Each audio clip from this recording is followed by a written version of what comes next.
Greetings, blessings, the love of the resurrected Christ. The sixth Sunday of Pascha is known as the Sunday of the Blind Man.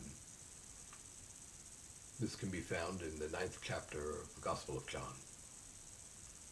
One day the Lord was walking with his disciples, and they encountered this man, and the disciples asked the Lord, "Master, whose sin was it that this man should have been born blind? Was it his sin, or was it his parents' sin?" This is rather a curious question to be asking. What sin did the man have if he was born blind? But in any case, the Lord answered and said, "Neither. He was born blind so that the work of God could be done through him." He said to his disciples, "I am the light of the world."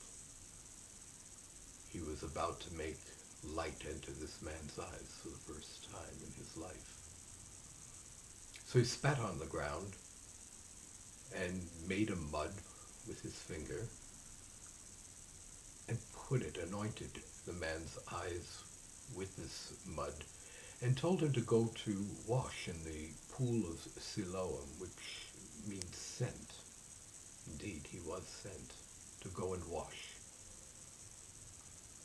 The man found his way to Siloam. He washed the mud off of his eyes, and immediately everything was there visible for him. Then people began to wonder, is this the same man that was born blind? It looks like him. We think it's him, but he could never see a thing. How is it that he can see now? Then the Pharisees came, and they started asking him all over again, what was this all about? And how did this happen? And the man told the Pharisees, "This prophet came to me, and he put mud on my eyes, and he told me to go and wash. And I did what he said to do, and when I washed in the pool of Siloam, my eyes opened and I could see." Well, they questioned him over and over again until the man was rightfully becoming upset. So now they went to ask his parents, "Is this your son? Is this man the man that was born blind?" And his parents, for fear of the Pharisees, did not really want to get involved. And they said, "Yes, he is our son. Yes, he was born blind. No, we don't know how this could have happened. He is of age. Why don't you ask him yourself?" So they went and they asked the blind man again. And now he was annoyed too. He said, "I've already told you. How many times do you need to hear it again?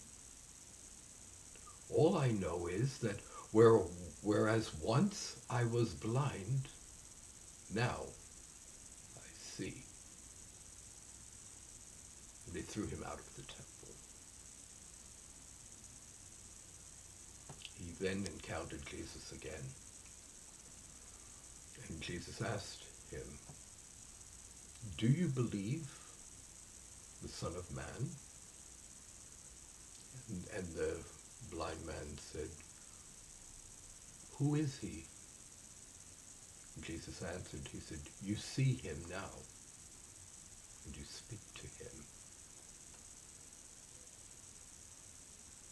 He said, "Yes, Lord, I believe." And he worshipped him.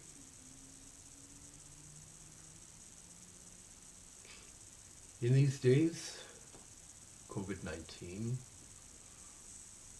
we are all like the blind man, wanting to see. We want to understand what this situation is about.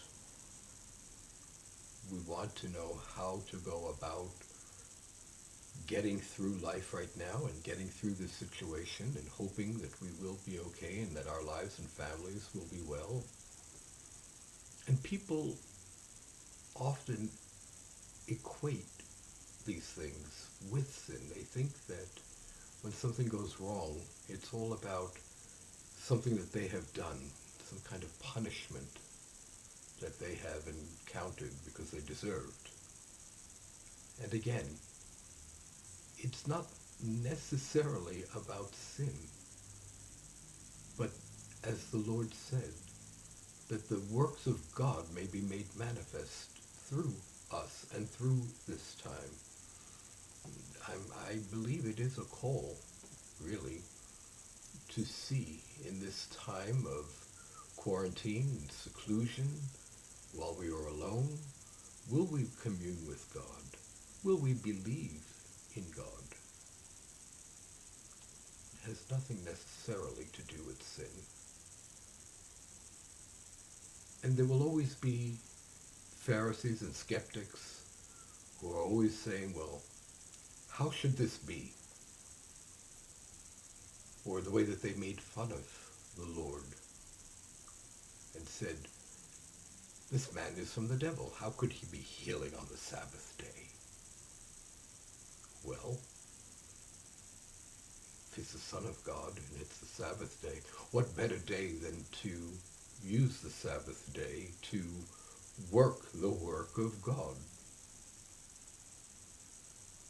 But they put the blind man out of the temple.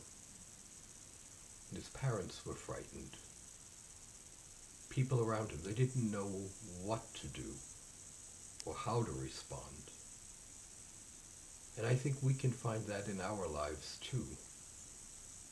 If we commune with God, people will sometimes wonder, okay, what is with us? But like the blind man,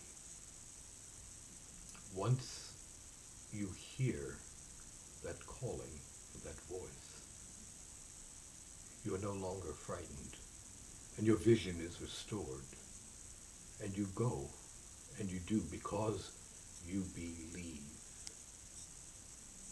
And I think this is what we're challenged to right now. Our faith is being challenged. Do we believe? Will we put all things in the hands of the Lord and allow him to work his Father's work in us? Because with God all things are possible. May the blessings of this new sight be with you all.